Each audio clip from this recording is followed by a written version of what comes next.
Maani nga ngayon ng samut-saring reaksyon ang bagong uploaded video ng vlogger at content creator na si Ronnie Suan o mas kilala sa tawag na Boy Tapang. Sa bagong video nga na in-upload ng vlogger, nakita ang paggawa ng saranggola ni Ronnie kasama ang kanyang kasamahan. Ngunit ang saranggola ngang ito ay hindi pambihira dahil nga sa mga perang nakadikit dito. Sa nasabing video nga sinabi din ni Boy Tapang na umabot umano ng 15 meters ang haba ng saranggola.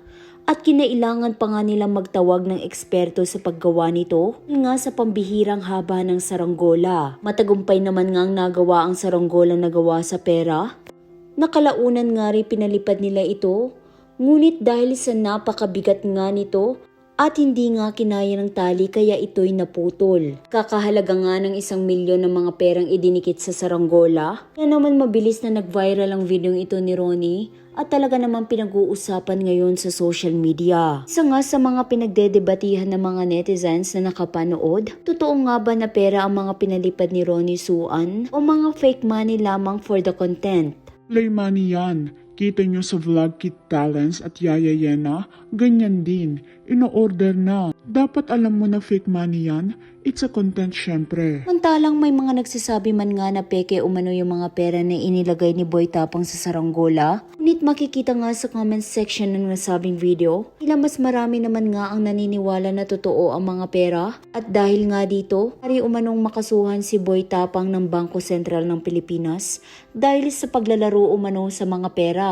Delikado kanyan, idol. Ginagawa mong laruan ng pera samantalang ang daming naghihirap. Hindi laruan ng pera. Parang mali na talaga yan. Gobyerno na ang kalaban mo niyan. Sino ba naman magpapalipad ng 1 milyong saranggola? Bawal nga paglaruan o sulatan ng pera eh. Natural play money yan. Na-order lang yan ngayon online na play money. Lumipad sana ng tuluyan yung pera nyo.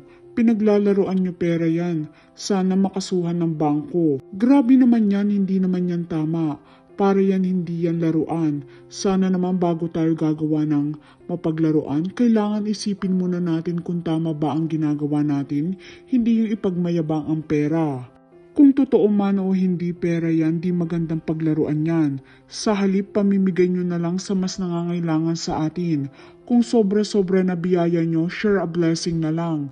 Lahat ng yan hiram lang natin dito sa mundong ginagalawan natin. Samantalang marami man nga ang negatibong reaksyon sa ginawang ito ni Boy Tapang, ngunit hindi naman nga nilinaw ng vlogger kung totoo nga ba o peke ang mga perang ginamit sa paggawa ng saranggola. Ngunit kung kayo ang tatanungin mga ka-trendy, anong masasabi niyo ukol dito?